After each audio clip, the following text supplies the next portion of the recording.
Hello student, आपका स्वागत है आपके अपने स्टडी चैनल राजवती एकेडमी में। आज हम लोग पढ़ेंगे रासायनिक समीकरण के दोष, रासायनिक समीकरण के गुण के बारे में हम लोग पढ़ लिए थे। आज पढ़ेंगे कि दोष के बारे में। ठीक है, लिखिए क्वेश्चन की रासायनिक समीकरण के दोष। रासायनिक समीकरण के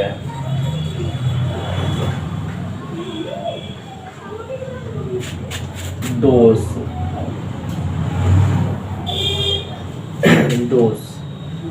limitations of the chemical equation. English में लिख लीजिएगा लिमिटेशन ऑफ केमिकल इक्वेशन। ठीक, लिख दीजिएगा limitation of chemical equation. Chemical equation. ठीक, रासायनिक समीकरण के कई दोष हैं। पहला, यह अभिकारक और प्रतिफल के अवस्था के बारे में नहीं बता पाता। पहला यह क्या करता है, अभिकारक और यह जो प्रतिफल है इसके अवस्था के बारे में नहीं बता पाता। ठीक है, अवस्था यानी कि किस भौतिक अवस्था में है, यह ठोस है या द्रव है या फिर गैस है, या फिर एक और आ जाता है जलीय विलयन। जलीय विलयन यानी कि इन सबों के बारे में जानकारी नहीं दे पाता। तो पहला लिखेंगे हम लोग कि यह पदार्थों के या फिर अभिकारक एवं प्रतिफल के भौतिक अवस्था की जानकारी नहीं दे पाता है। ठीक, पहला लिखिए।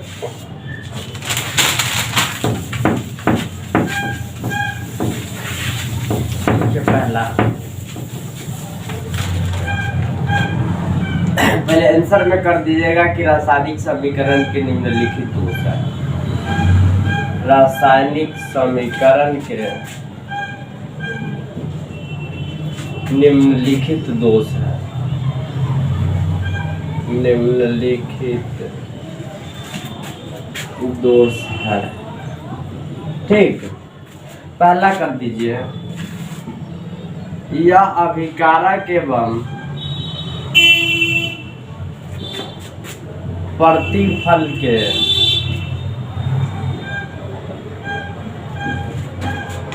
भौतिक अवस्था की जानकारी नहीं दे पाता।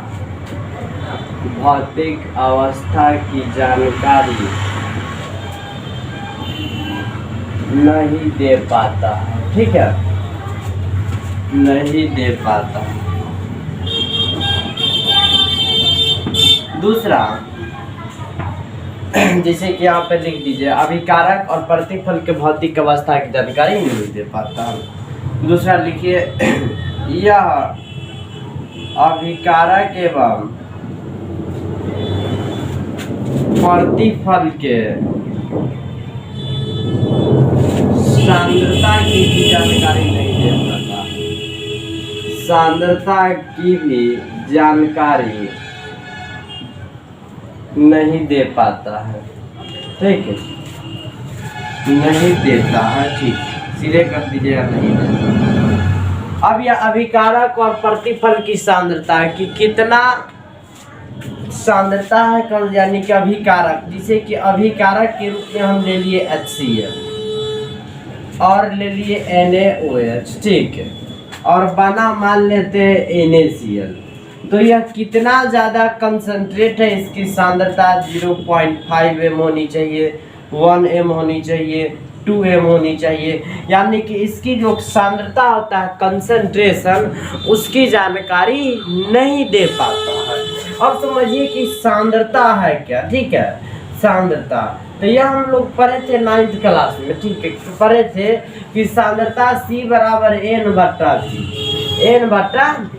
यानी कि इकाई आयतन में उपस्थित कुल मोलों की संख्या को ही क्या कहते हैं, सांद्रता कहते हैं।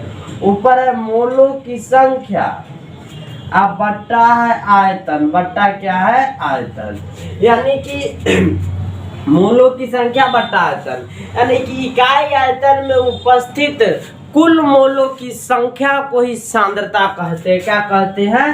तो सांद्रता कहते हैं, कंसंट्रेशन कहते हैं। तो यह अभिकारक और प्रतिफल की सांद्रता की जानकारी नहीं दे पाता है। जैसे कि HCl है, हाइड्रोक्लोरिक अम्ल है, तो इसमें कितना मोल उपस्थित है हाइड्रोक्लोरिक अम्ल का, 2m है कि 3m है, इसकी सांद्रता जो होता है उसकी जानकारी नहीं दे पाता। ठीक है, दूसरा लिमिटेशन यही है।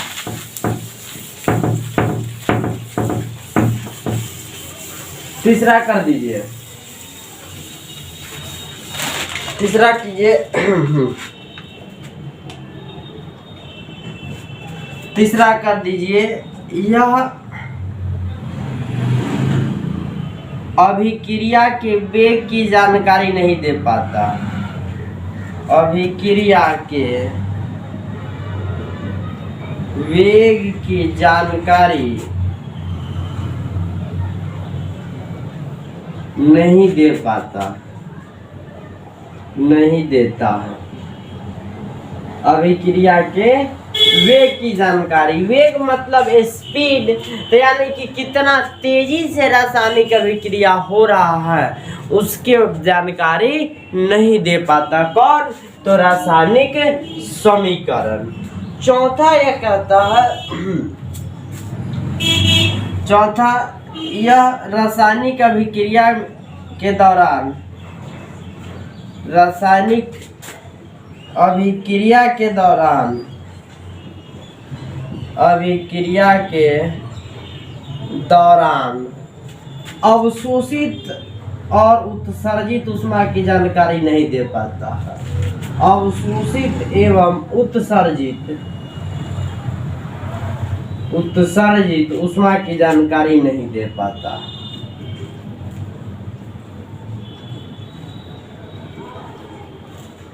यह रासायनिक अभिक्रिया के दौरान अवशोषित एवं उत्सर्जित ऊष्मा की जानकारी नहीं दे पाता।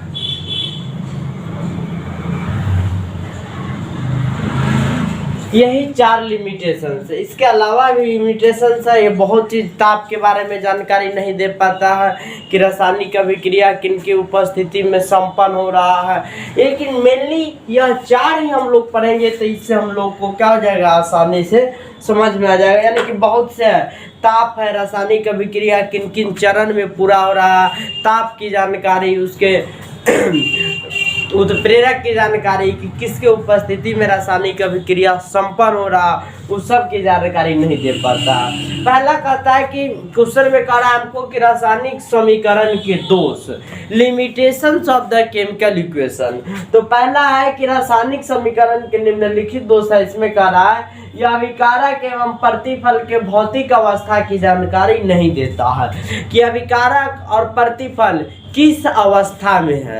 हम लोग पढ़े थे रासायनिक समीकरण के गुण में कि चेंज ऑफ स्टेट, अवस्था में परिवर्तन होता है, लेकिन यह अवस्था में परिवर्तन की बात को बताता नहीं है कि अगर कोई पदार्थ ठोस है वह द्रव में किसे बदल जाता है, उसके बारे में यह नहीं देता। और कहता भी नहीं है जो बना हुआ पदार्थ या फिर द्रव है या फिर गैस है।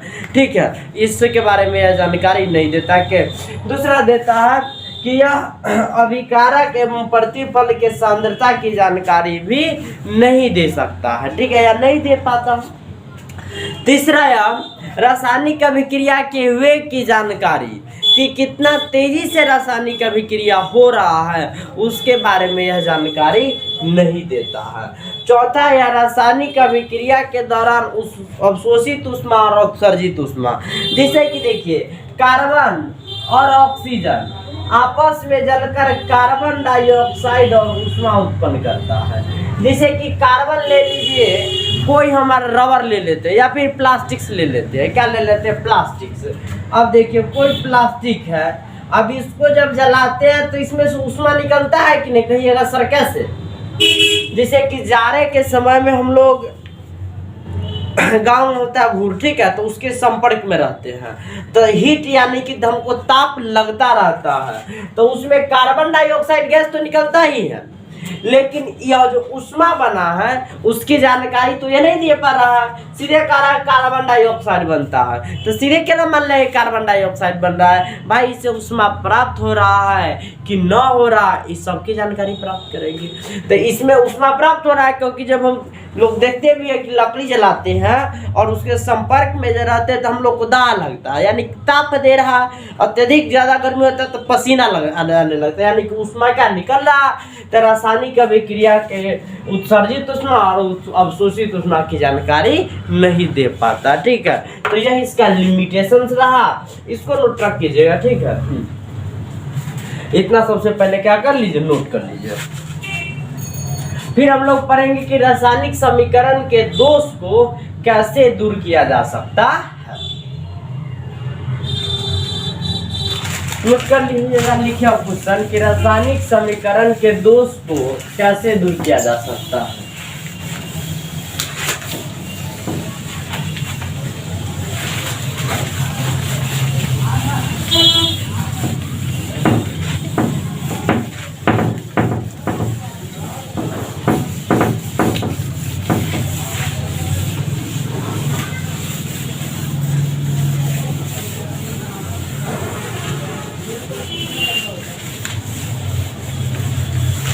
रासायनिक समीकरण के दोष को कैसे दूर किया जा सकता है।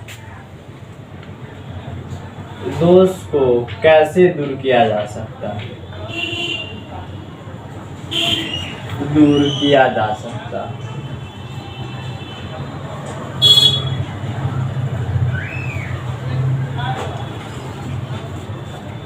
है। लिखिए निम्नलिखित तरीके से दूर किया जा सकता है।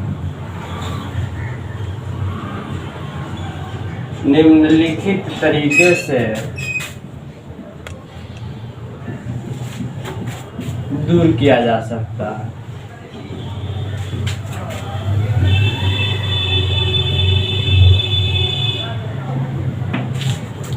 निम्नलिखित तरीके से क्या किया जा सकता है, दूर किया जा सकता है।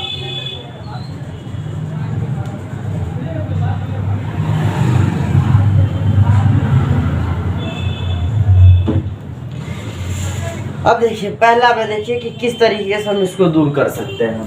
पहला यह तो दे रहा हमको अवस्था की जानकारी ना दे रहा, तो इसमें अवस्था की जानकारी दे देंगे। तो पहला में लिखेंगे अभिकारक एवं प्रतिफल के अवस्था की जानकारी को देकर इसके दोष को दूर कर सकते हैं। तो पहला लिखिए अभिकारक एवं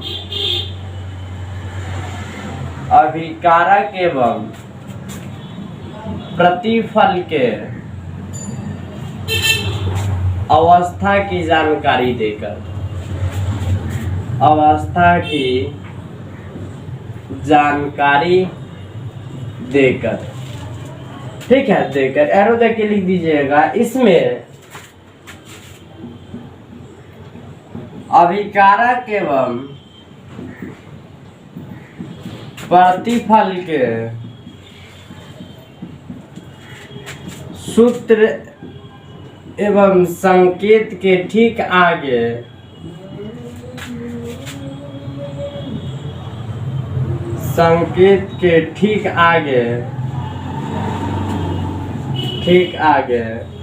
छोटी कोष्ठ में ठोस के लिए, छोटी कोष्ठ में ठोस के लिए एस मतलब सॉलिड होगा, कॉमा दे दीजिएगा। द्रव के लिए एल अर्थात लिक्विड, तथा गैस के लिए कॉमा करके गैस के लिए जी, और जलीय विलयन के लिए AQ का उपयोग करते हैं। और जलीय विलयन के लिए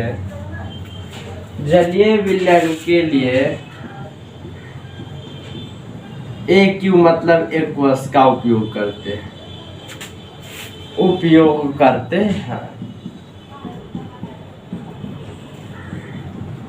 तो पहला बिल्कुल समझ में आ रहा क्या होगा कि अभिकारक एवं प्रतिफल की अवस्था की जानकारी देकर कि किस अवस्था में है, ठोस में है कि द्रव में है या फिर गैस में है, आसानी से लिख सकते हैं। तो इसमें कह रहा है इसमें अभिकारक एवं प्रतिफल के सूत्र एवं संकेत के ठीक आगे छोटी ब्रैकेट में ठोस के लिए S, द्रव के लिए L, गैस के लिए G और जलीय विलयन के लिए AQ का उपयोग, अर्थात एक्वस होता है तो इसीलिए AQ का उपयोग करते हैं। ठीक है, किसका उपयोग करते हैं? तो AQ का उपयोग हम लोग करते हैं। जैसे कि कोई हमको क्या दे दिया, रासायनिक अभिक्रिया दे दिया, ठीक है।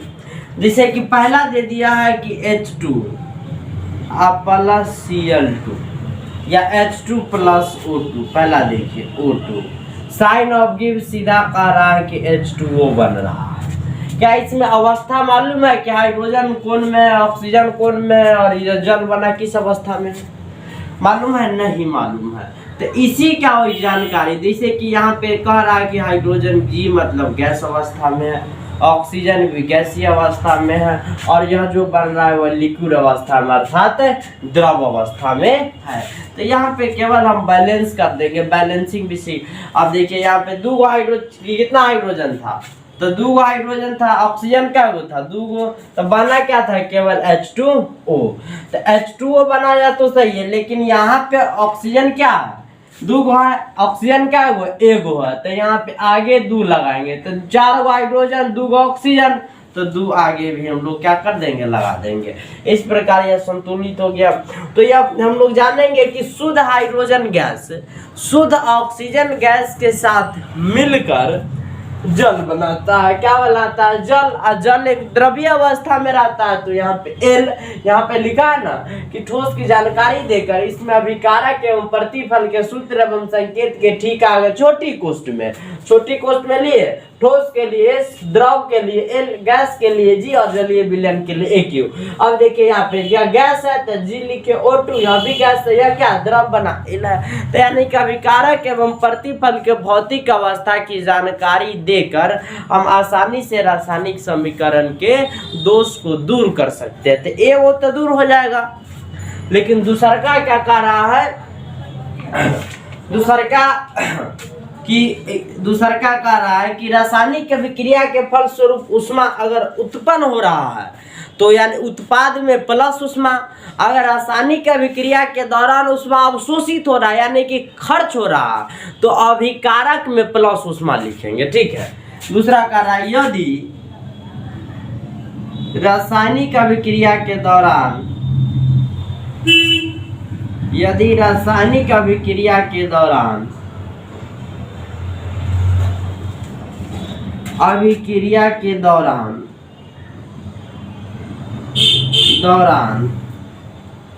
ऊष्मा खर्च हो रहा है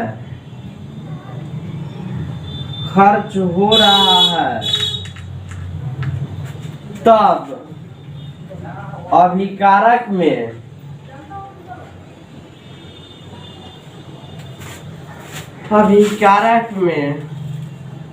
प्लस ऊष्मा लिखेंगे।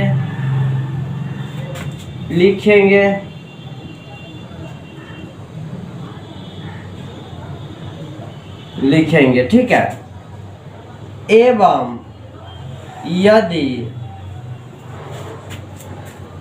यदि अभिक्रिया के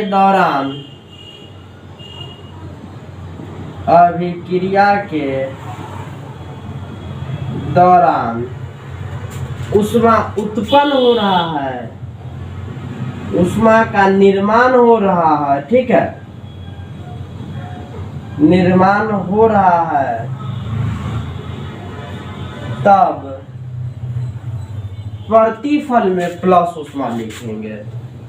तब प्रतिफल में प्लस ऊष्मा लिखेंगे। इसको घेर दीजिएगा ताकि यह याद रहेगा। ठीक है। प्लस ऊष्मा लिखेंगे।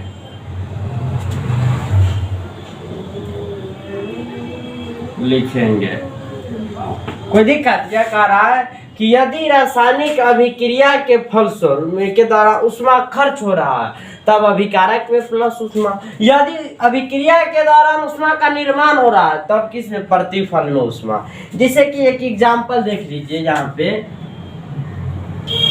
जैसे कि हम लोग पोड़ा गांव में कहते हैं ना, पोड़ा वह और उसको हम जलाते हैं तो हमको ऊष्मा भी प्राप्त होता है और कार्बन डाइऑक्साइड भी प्राप्त होता है कि ना। तो यानी कि ऊष्मा प्राप्त हो रहा है, कार्बन डाइऑक्साइड भी प्राप्त हो रहा है, यानी कि देखिए पोड़ा। अब सिंपल एग्जांपल, इसमें भी क्या है, कार्बन है। अब इसके साथ जब ये ऑक्सीजन, कोई भी पदार्थ ऑक्सीजन की उपस्थिति में ही जलेगा, बिना ऑक्सीजन के जलेगा नहीं जलेगा। तो ऑक्सीजन उपस्थित है तो जला। तो पोरा में जब भी हम ऑक्सीजन लगाते हैं यानी कि पोरा में कार्बन है, कहिए कैसे सर कार्बन है, क्योंकि कार्बन सभी पदार्थों में पाया जाता है, बिना कार्बन के कोई पदार्थ का निर्माण नहीं होगा।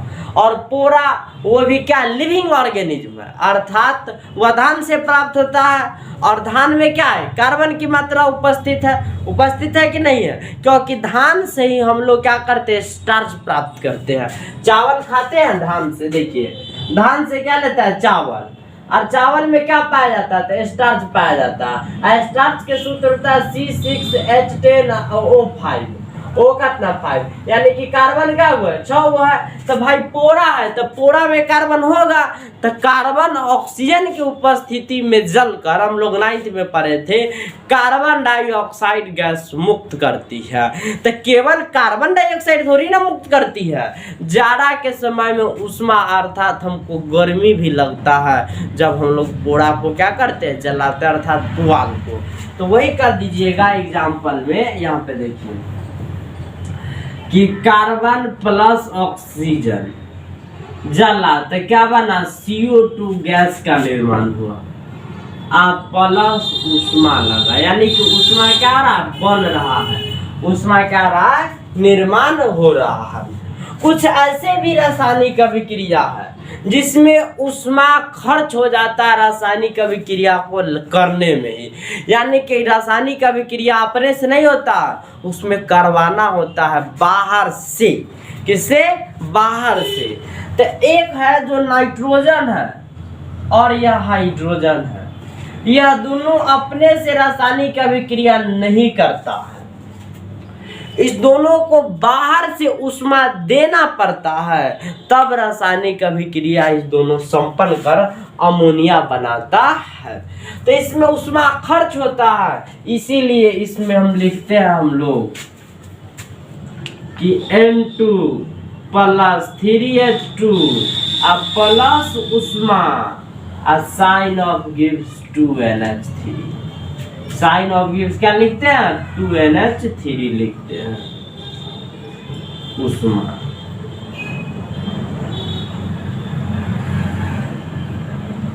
यानी कि नाइट्रोजन गैस है, यह भी गैस है, ठीक है, तब ना सही होगा। यह अमोनिया जो बन रहा है वह भी गैस है, यानी कि नाइट्रोजन गैस हाइड्रोजन गैस आपस में मिल नहीं रहा, बाहर से ऊष्मा देना पड़ा, यानी कि ऊष्मा खर्च हो रहा है, और तब जाकर अमोनिया गैस का क्या हो रहा है, निर्माण हो रहा है। तो यही दूसरा कार्य है, यदि रासायनिक अभिक्रिया के दौरान ऊष्मा खर्च होता है तो अभिकारक में प्लस ऊष्मा लिखेंगे, और यदि अभिक्रिया के दौरान ऊष्मा का निर्माण हो रहा तब प्रतिफल में प्लस ऊष्मा लिखेंगे। ये दोनों पॉइंट क्या आ गया होगा, समझ में आ गया होगा। सबसे पहले इस दोनों को क्या कर लीजिए, नोट कर लीजिए, नोट कर लीजिएगा। तीसरा पॉइंट देखिए, अब कह रहा है कि गैस की जानकारी देकर,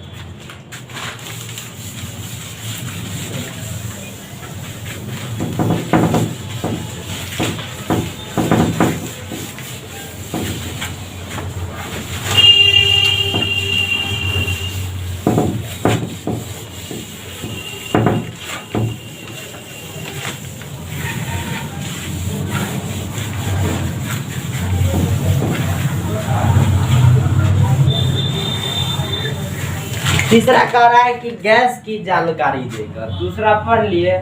तीसरा लिखिए, यदि रासायनिक अभिक्रिया के दौरान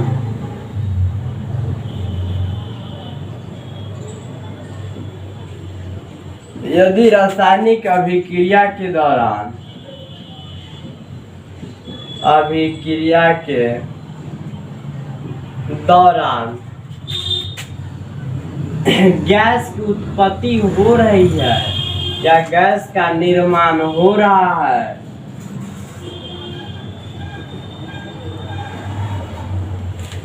तब गैस के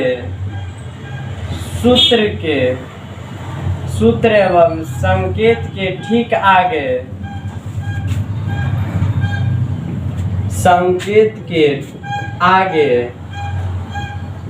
छोटी कोष्ठ में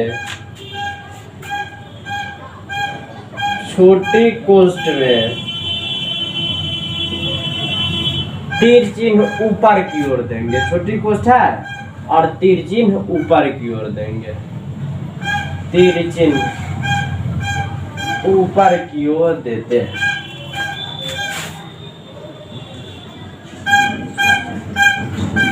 देंगे, ठीक है। अगर रासायनिक अभिक्रिया के दौरान गैस का निर्माण हो रहा है तो तीर चिन्ह किसके ओर देंगे? ऊपर की ओर देंगे। अब देखिए तो एग्जाम्पल अभी हम लोग पढ़े कार्बन प्लस ऑक्सीजन, यह भी क्या है? गैस है।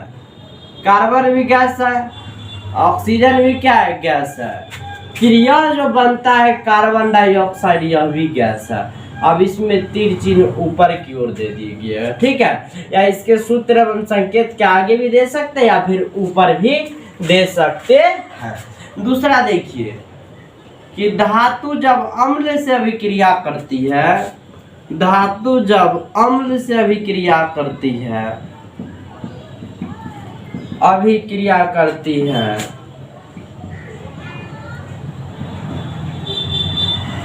तब हाइड्रोजन गैस मुक्त होता है। तब हाइड्रोजन गैस मुक्त होता है। हाइड्रोजन गैस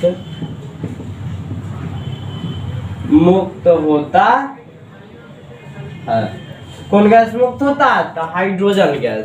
तब देखो तो धातु प्लस अम्ल, साइन ऑफ गिव्स, यह लवण बनाता है।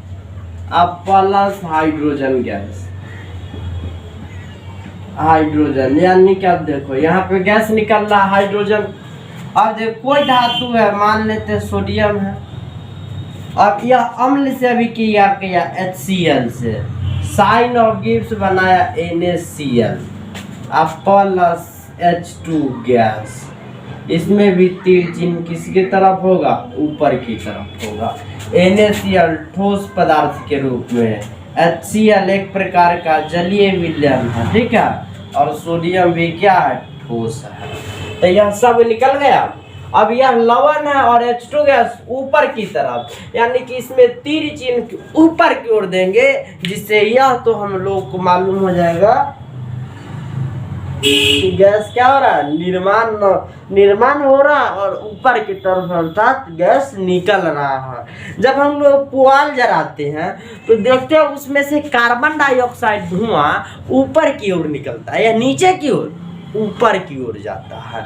इससे यह स्पष्ट हो गया कि धुआं ऊपर की ओर निकलता है, ठीक। तो इसको सबसे पहले क्या कर लीजिए? नोट कर लीजिए। चौथा आता है अवक्षेप की जानकारी देकर। किसकी जानकारी देकर? अवक्षेप के जानकारी देकर। तो इसको सबसे पहले नोट कर लीजिए, ठीक है।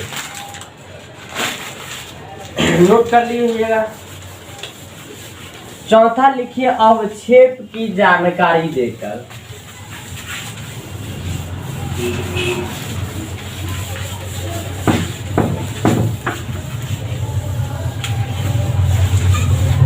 चौथा लिखिए अवक्षेप की जानकारी देकर। चौथा या फिर लिखिए यदि रासायनिक अभिक्रिया के दौरान अवक्षेप का निर्माण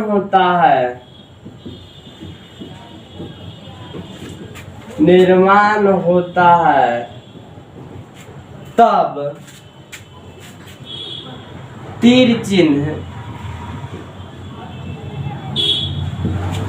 चिन्ह अवक्षेप के संकेत के ठीक आगे सूत्र एवं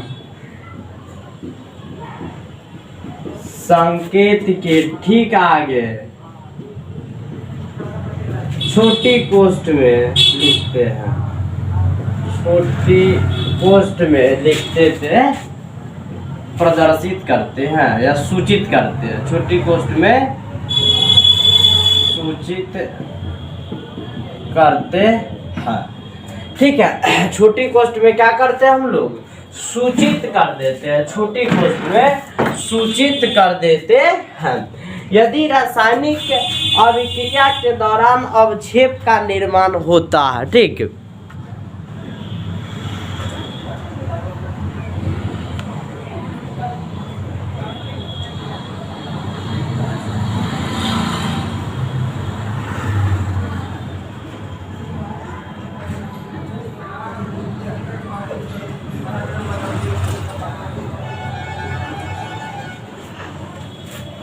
कह रहा है कि यदि रासायनिक अभिक्रिया के दौरान अवक्षेप का निर्माण होता है, ठीक है, किसका निर्माण, अवक्षेप का, तब तीर चिन्ह अवक्षेप के सूत्र एवं संकेत के ठीक आगे छोटी कोष्ठ में लिखते हैं। ठीक है, छोटी कोष्ठ में। अब देखो एक रासायनिक अभिक्रिया है, सोडियम नाइट्रेट NaNO3 है, ठीक है, सॉरी सिल्वर नाइट्रेट है AgNO3, AQ मतलब जलीय विलयन अभी लिखे थे, और सोडियम क्लोराइड एक प्रकार का क्या है, यह भी जलीय विलयन।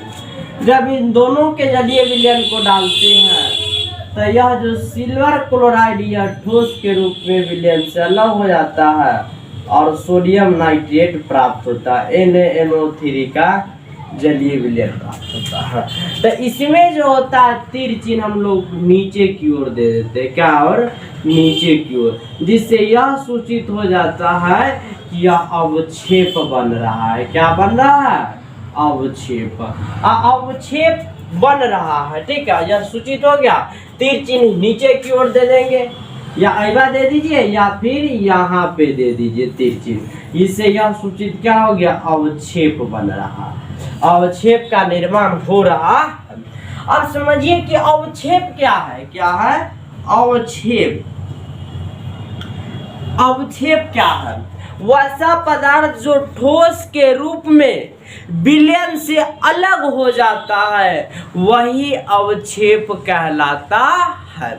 वैसा पदार्थ जो ठोस के रूप में विलयन से अलग हो जाता है तो उसे अवक्षेप कहते हैं।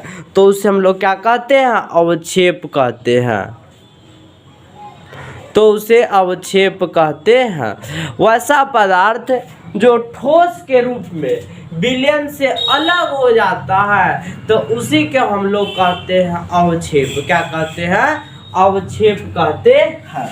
तो यह जो वह देखिए, वैसा पदार्थ लिख लीजिएगा, वैसा पदार्थ जो ठोस के रूप में, ठोस के रूप में विलयन से अलग हो जाता है, विलयन से अलग हो जाता है, हो जाता है तो उसे अवक्षेप कहते हैं। तो उसे अवक्षेप कहते हैं। तो उसे क्या कहते हैं, अवक्षेप कहते हैं। तो यहाँ पे सिल्वर क्लोराइड ठोस के रूप में विलयन से अलग हो जाता है तो यह अवक्षेप की जानकारी देकर हम आसानी से लिमिटेशन को दूर कर सकते हैं। अगला है कि अभिक्रिया के उत्क्रमणीयता की जानकारी देकर, ठीक है। इसको सबसे पहले क्या कर लीजिएगा, नोट कर लीजिएगा।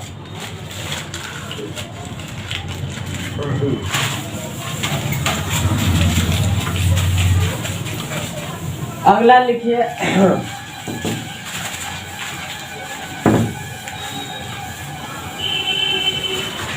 यह रासायनिक अभिक्रिया के शर्तों की जानकारी देकर।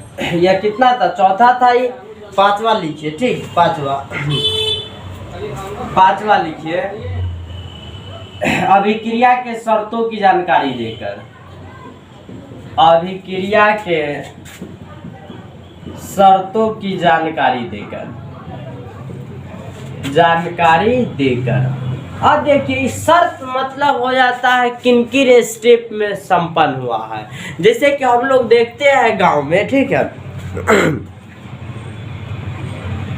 गांव में देखते हैं कि शर्त किस चीज का लगता है कि यहाँ तक हम चल जाएंगे, इतना रुपया दे जाने की शर्त है।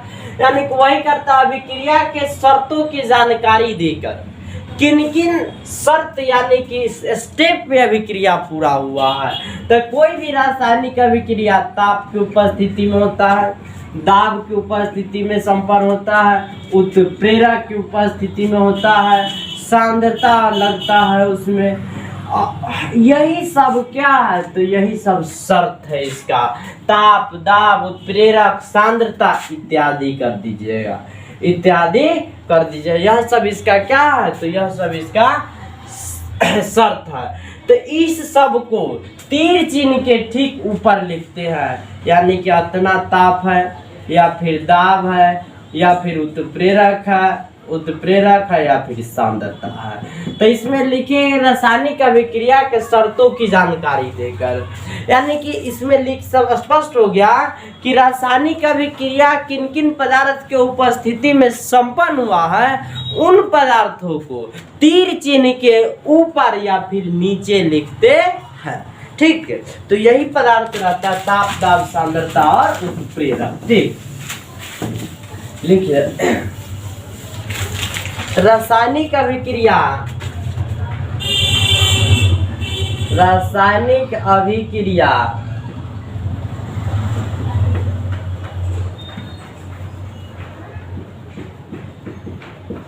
रासायनिक अभिक्रिया किन किन पदार्थ के,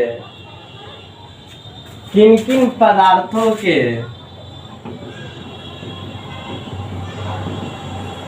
उपस्थिति में, या रासायनिक अभिक्रिया जिन पदार्थों की उपस्थिति में, जिन कर दीजिए किन को, जिन पदार्थों की उपस्थिति में, जिन पदार्थों की उपस्थिति में, जिन पदार्थों की उपस्थिति में संपन्न होता है, उस पदार्थ को तीर चिन्ह के ठीक ऊपर या नीचे लिखते हैं। तीर चिन्ह के ठीक या तीर चिन्ह ऊपर या नीचे लिखते हैं, ऊपर या नीचे लिखते हैं, ठीक है, तीर चिन्ह के। अब इसमें देखिए अभिकारक, ऊपर तीर चिन्ह लिख दीजिएगा, ताप है, दाब है, सांद्रता है, ठीक है, उत्प्रेरक है, वाष्प है, इत्यादि कर दीजिएगा, ठीक है। क्या कर दीजिएगा, इत्यादि। अब तब लिखिएगा प्रतिफल, तब क्या लिखिएगा, प्रतिफल। गर्मी है, ठंडा है, सब इसमें लिखा था, ठीक है। ताप, दाब, सांद्रता, यानी कि कौन पदार्थ रहा रासायनिक अभिक्रिया के उपस्थिति में, ठीक है, उन पदार्थों को इसके ठीक ऊपर या नीचे लिखते हैं। जैसे कि पहला एग्जाम्पल है, पहला एग्जाम्पल क्या है पहला एग्जाम्पल हम लोग के पास आ जाता है कि H2 प्लस Cl2, ठीक है। यह अंधेरा में रासायनिक अभिक्रिया नहीं करता। अभी लाइन कट गया है तो थोड़ा कम रोशनी लगता होगा। तो यानी कि अंधेरा रूम है, मान लेते हैं हम कि सपोज टू बी या क्या डार्क रूम है, अंधेरा रूम है, तो इसमें अगर हाइड्रोजन और क्लोरीन को रखेंगे तो कोई काम नहीं होगा। लेकिन जब उसे सूर्य की प्रकाश की उपस्थिति में रखते हैं तो दोनों मिलकर हाइड्रोजन क्लोराइड का निर्माण करता है, अर्थात हाइड्रोक्लोरिक गैस बनाता है हाइड्रोजन क्लोराइड। तो अब यहाँ पे इन सबको ऊपर या नीचे लिखेंगे। देखिए हाइड्रोजन यह भी गैस है, अब प्लस क्लोरीन यह भी क्या है, गैस है। अब यहाँ पे ऊपर लिखाएगा सूर्य की प्रकाश, सूर्य की प्रकाश, और तब लिखाएगा 2HCl गैस। इसको हाइड्रोजन क्लोराइड गैस कहते हैं। यानी कि अभी सूर्य की प्रकाश को हटा दीजिएगा ना तो रासायनिक अभिक्रिया नहीं होगा, क्योंकि यह एक प्रकार का प्रकाश रासायनिक अभिक्रिया है। यह पूरा का पूरा क्या है, प्रकाश रासायनिक अभिक्रिया। कौन रासायनिक है?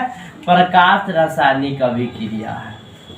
वैसी रासायनिक अभिक्रिया जो प्रकाश की उपस्थिति में संपन्न होती है तो वह प्रकाश रासायनिक अभिक्रिया कहलाती है। तो यह एक प्रकार का प्रकाश रासायनिक क्या है? अभिक्रिया है। कौन? तो H2 प्लस Cl2। तो H2 और हाइड्रोजन और क्लोरीन गैस को जब अंधेरा में रखा जाता है तो इन दोनों के मध्य में कोई रासायनिक अभिक्रिया नहीं होता है, लेकिन जब इन्हें सूर्य की प्रकाश की उपस्थिति में लाई जाती है तो दोनों मिलकर हाइड्रोजन क्लोराइड का निर्माण करता है। इस प्रकार यह एक प्रकाश रासायनिक अभिक्रिया है। ठीक है, तो यह सूर्य जिस पदार्थ की उपस्थिति में संपन्न हुआ उस पदार्थ को ऊपर तीर चिन्ह के लिख देते हैं। ठीक, तो इसको भी क्या कर लीजिए, नोट कर लीजिए। अगला है अभिक्रिया के उत्क्रमणीयता की जानकारी। उसको भी हम क्या करेंगे, समझाएंगे। सबसे पहले इतना क्या कर लीजिए, नोट कर लीजिए।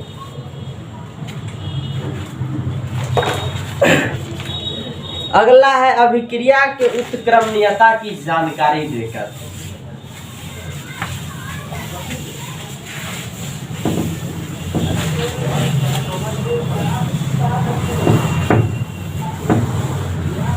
अगला कार्य अभिक्रिया के उत्क्रमणीयता की जानकारी देकर। कितना होगा? छठा होगा। अभिक्रिया के उत्क्रमणीयता की जानकारी देकर। आप देखिए, इस उत्क्रमणीयता को रिवर्सिबिलिटी कहा जाता है।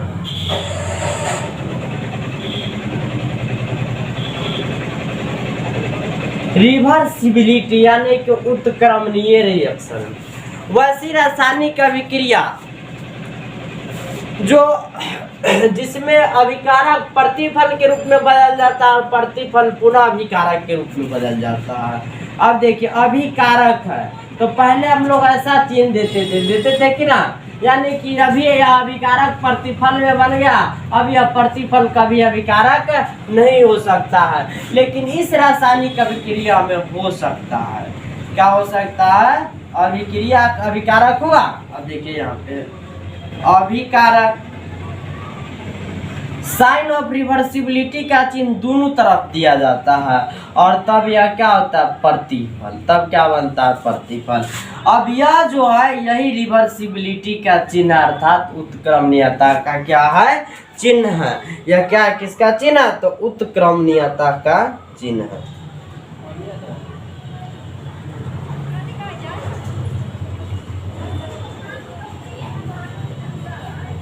यह उत्क्रमणीयता का क्या है? तो चिन्ह है। अब देखिए, तो यही उत्क्रमणीयता का क्या है? चिन्ह है, एरो लाइन है। तो इसको हम लोग उत्क्रमणीयता, तो प्राकृतिक जो भी घटना होता है वह अउत्क्रमणीय होता है, उत्क्रमणीय नहीं होता है।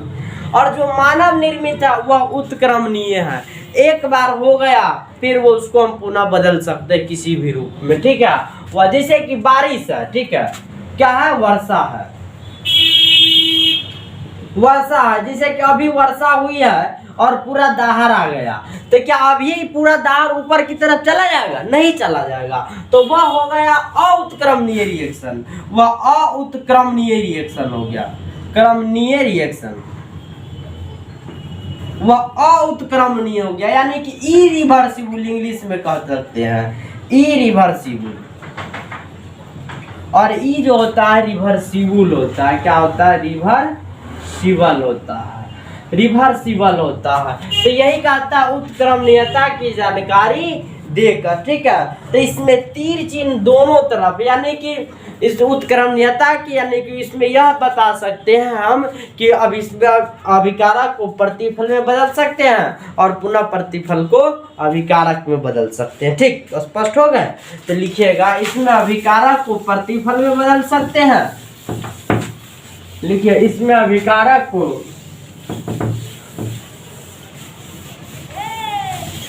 लिखिएगा, इसमें अभिकारक को अभिकारक को प्रतिफल में बदला जा सकता है, बदला जाता है एवं प्रतिफल को अभिकारक में बदला जाता है, एवं प्रतिफल को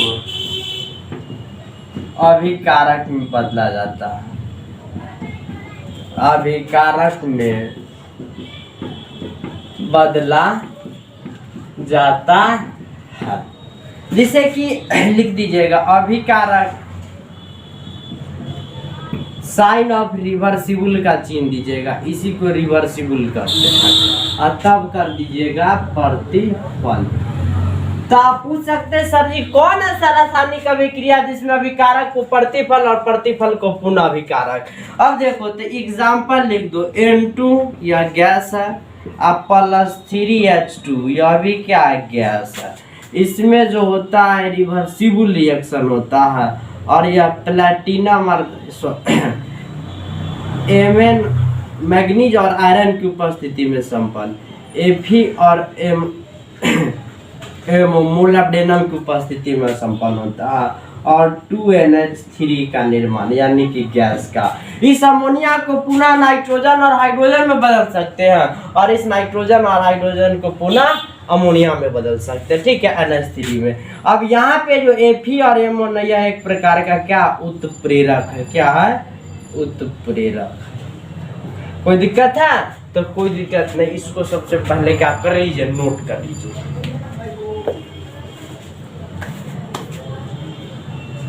तो आज के हम लोग सेशन में यही तक पढ़ेंगे, फिर मिलेंगे अगले लेक्चर में हम लोग।